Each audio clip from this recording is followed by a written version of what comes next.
If it is true that everything we do in life is to achieve happiness, the question becomes, what do you think about happiness? You see, research has consistently shown three things every human being wants: happiness, inner peace, and success.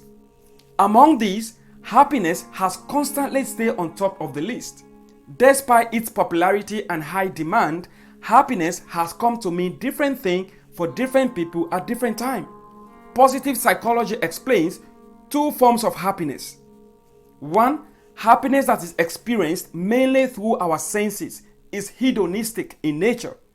And this is a very common form of happiness that is seen and felt in our culture today. It is mainly dependent on external factors.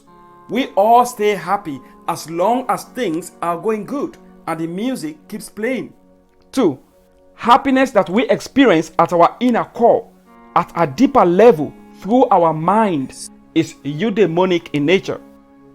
This form of happiness brings fulfillment as it gets manifested in the love, generosity, gratitude, and compassion that we give and get in return.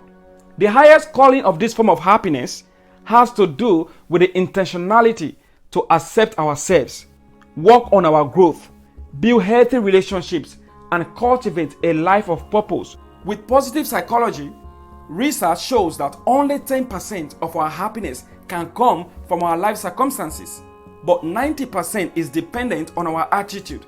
That is, how we choose to respond to those circumstances and our perception of the reality of things around us.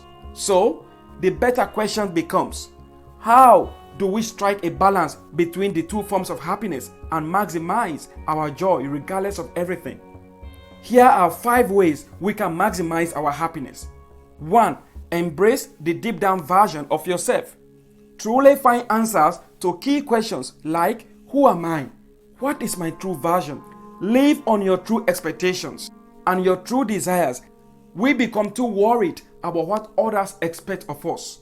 You have to realize that you do not hold responsibility to live up to what they expect of you, what they expect you to have, or how they expect you to live your life. So, be you and be cool with that.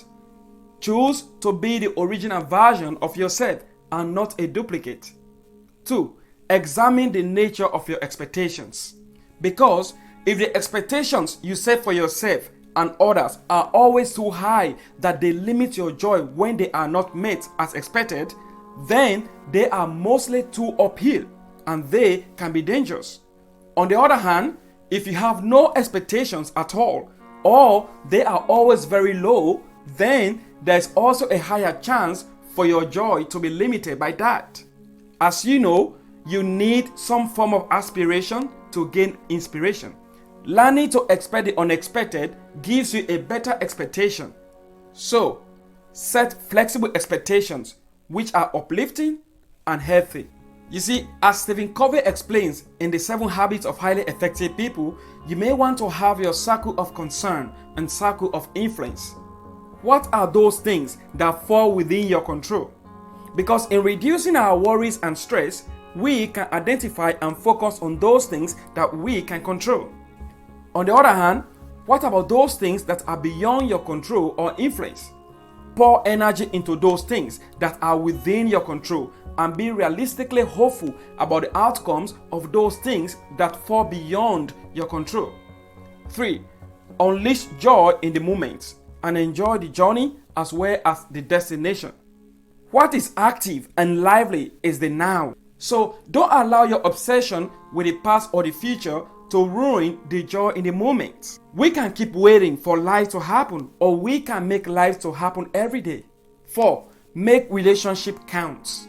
People need people because we are all connected in one way or the other. So make your relationship count.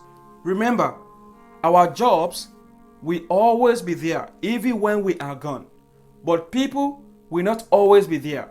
So make the moments you have now with people around you to count.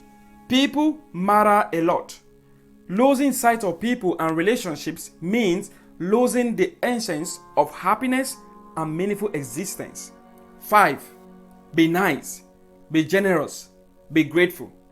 Remember that gratitude, humility, contentment, and generosity are essential ingredients for a happy life. Happiness doesn't only come from what we get, but from what we give.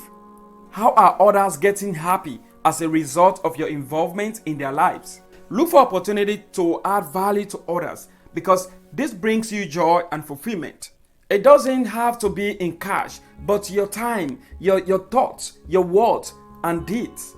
Also, kindness, gratitude, or being nice are all daily practices. We don't reserve them for special occasions because we being alive every day makes it a special occasion.